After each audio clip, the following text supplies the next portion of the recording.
दोस्तों जय हिंद और आप सभी का स्वागत है प्रीतम एकेडमी परिवार में और मैं हूं पंकज कुमार। तो बात करेंगे झारखंड बोर्ड के द्वारा सीएम मेरिट स्कॉलरशिप स्कीम या CMMS स्कॉलरशिप स्कीम के बारे में, योजना के बारे में बात करेंगे, यानी कि मुख्यमंत्री मेधा छात्रवृत्ति योजना के बारे में, जिसमें हम देखेंगे कि आखिर फॉर्म कब से भरा जाएगा और भरने के लिए क्या क्या जरूरी दस्तावेज, क्या क्या डॉक्यूमेंट्स लगने वाला है, इस पर हम लोग बात करेंगे। तो सबसे पहले अगर आप को झारखंड बोर्ड हो या किसी भी प्रकार का योजना के रिलेटेड अगर आपको जानकारी चाहिए तो सिंपली आप देख सकते हो यहाँ पे pritamacademy.com आपको अपने गूगल पे सर्च करना है और फिर आप जो है यहाँ पे स्कॉलरशिप वाले स्कीम पे जाके आप इस योजना की जानकारी आप ले सकते हो। तो यहाँ पे अगर आप ध्यान से देखोगे तो यह रहा आपका पूरा का पूरा जानकारी। तो सबसे पहले समझते हैं कि ये साल जो है ना, कुल मिला के रिजल्ट जारी हुआ, रिजल्ट में कुल मिलाकर 2727 बच्चे ही पास हुए हैं। ऐसा कि आपको पता होगा कुल मिला के 5000 बच्चों का चयन होता है और प्रत्येक जिले से करीबन 400 बच्चों का चयन होने की ऐसे प्रक्रिया रखी जाती है, लेकिन बच्चे उत्तीर्ण नहीं हो पाते हैं। तो इस साल केवल 2727 बच्चे ही चयन हुए हैं। जो बच्चे पास हुए हैं उनको कक्षा 12वीं तक जो है ना, हर साल उनको जो है 12,000 रुपया जो है आपको मिलेगा, यानी कि प्रत्येक महीना उनको 1,000, साल का 12,000 और आप टोटल देखोगे तो आपका जो है 4 साल के लिए तो 12 चौक 48, यानी कि 48,000 के रुपये के आसपास में उनको मिलने वाला होता है इस योजना के अंतर्गत। ठीक है, तो अब इस योजना में जो भी बच्चे पास हुए हैं उनको एक फॉर्म भरना होता है, जिसको हम लोग रेनुअल फॉर्म बोलते हैं। क्या बोलते हैं उनको? हम लोग रेनुअल फॉर्म बोलते हैं, जिसको उनको भरना होता है।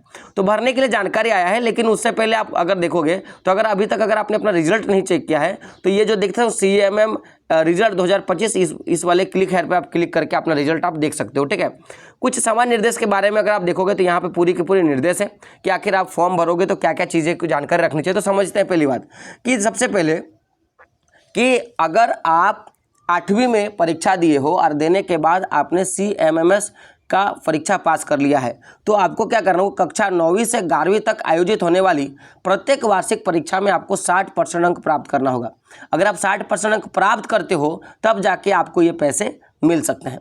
जो चयनित छात्र हैं राज्य के अंतर्गत किसी भी विद्यालय, आप मान लो कि कक्षा 8वीं पे आप झारखंड बोर्ड में पढ़ते हो, लेकिन अब आपका मन है कि मैं जो है ना कि CBSE पैटर्न पे जाऊंगा, मैं ICSE पैटर्न पे जाऊंगा, तो इसकी कोई बाध्यता नहीं है, आप जा सकते हो। यानी कि आप राज्य के अंतर्गत कोई भी विद्यालय में आप जा सकते हो और आप वहाँ से पढ़ाई कर सकते हो, आपको इस योजना का लाभ आपको मिल जाएगा।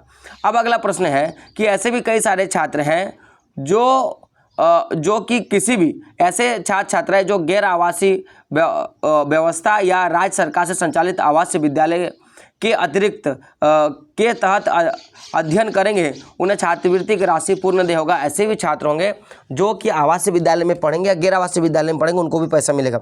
छात्रवृत्ति प्राप्त करने वाले छात्र राज्य के किसी भी आवासीय विद्यालय में पढ़ते हो तथा आकांक्षा में नामांकन प्राप्त हो तो उन्हें छात्रवृत्ति राशि का 50%, यानी कि अगर आप ऐसे स्कूल में पढ़ रहे हो जहाँ पे छात्रावास नहीं है, आप वहाँ पर रह नहीं रहे हो, तो आपको इस राशि का 100% का भुगतान होगा। और अगर आप वहीं पर रह रहे हो, इसी स्कूल में रह रहे हो और पढ़ाई कर रहे हो, जैसे आकांक्षा का बात है, तो फिर आपको इस राशि का 50% ही आपको दे होगा, ऐसा कहा गया है।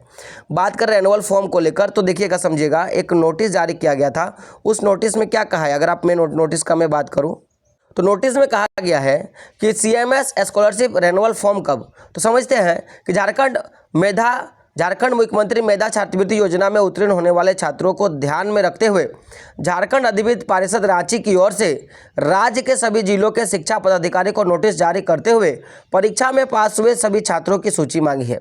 साथ ही यह भी दिशा निर्देश जारी किया है कि जल्द से जल्द सत्र 2022 से 23 एवं 23 से 24 के छात्रों की जांच कर आवेदन को अग्रेसित करने का भी बात किया कि आप जो है इसके बारे जो भी जानकारी आपको मिल रही है, जितने भी छात्र पास हुए उनकी जानकारी अग्रेसित करें।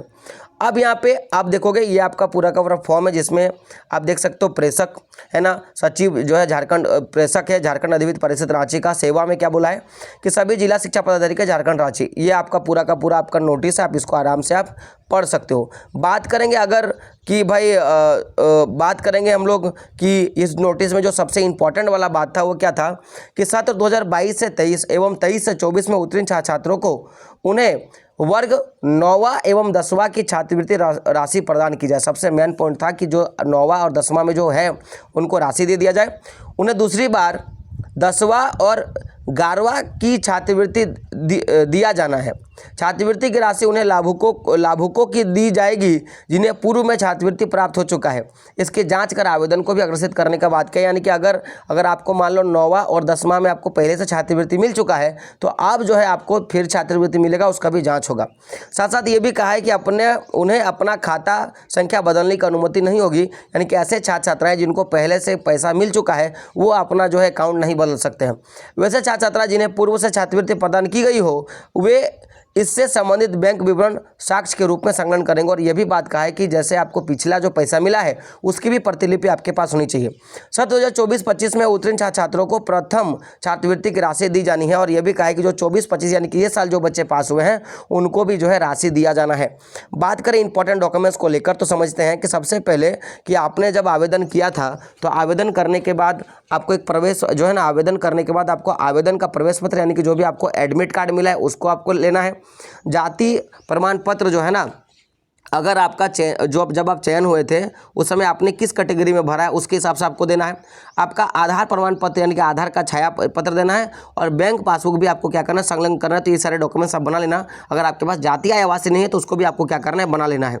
बात करें एनुअल डेट के बारे में तो अभी इसकी कोई विशेष जानकारी नहीं है, लेकिन जो हमारे इंपॉर्टेंट सोर्स है तो उससे पता चला है कि आपको फरवरी के लास्ट तक जो है आपको इसकी एनुअल फॉर्म आपको देखने के लिए मिलेगा और मार्च के स्टार्टिंग तक जो है आपको लास्ट डेट दिया जाएगा इस फॉर्म को भरने के लिए। जैसे ही आपके पास लिंक आ जाएगा तो फिर आप यहाँ से आप क्लिक करके आप जो है अपना रेनुअल फॉर्म और नोटिस जो है आप आराम से आप देख पाओगे। तो उम्मीद करता हूँ कि आप बारी बारी से हर रोज़ जो होगा आप यहाँ पे आओगे और रेनुअल फॉर्म की जानकारी आप आसानी से आप ले सकते हो। रही बात कि स्कॉलरशिप की अन्य योजनाओं के लेके आप यहाँ जानकारी ले सकते हो और जो हमारा टेलीग्राम ग्रुप या व्हाट्सअप ग्रुप है आप वहाँ पे भी ज्वाइन हो सकते हो। इस व्हाट्सअप आइकॉन के माध्यम से भी आप ज्वाइन हो सकते हो। तो मिलते दोस्तों अगले एक वीडियो में, तब तक के लिए जय हिंद, जय भारत और आपका दिन शुभ हो।